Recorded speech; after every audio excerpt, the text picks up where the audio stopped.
Aquí suma Masinaca, Ichuru Jai Tepañaniwa, Ali Chajanaka.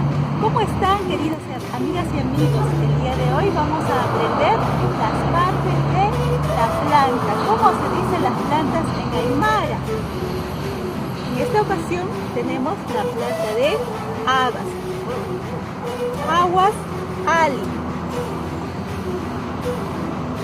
Lapji, lapji.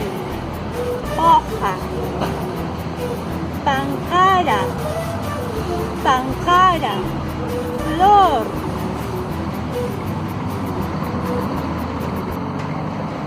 tuno, tuno, tallo, en castellano, tuno, en castellano es tallo. Tenemos también el fruto. Acá tenemos el fruto, ¿no? ¿Y cómo se dice fruto en Aymara? Achu, achu. Y tenemos aquí la raíz, ¿no? Que está en la parte de adentro de la planta. Raíz, sapji, sapji. Entonces, nuevamente, las partes de una planta: Ali Chajanaka,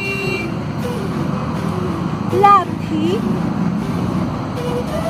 pancara, pancara, flor, tunu, tunu, tallo, achu, achu, que es el fruto, fruto, y raíz, raíz, sapji, sapji, raíz. Gracias.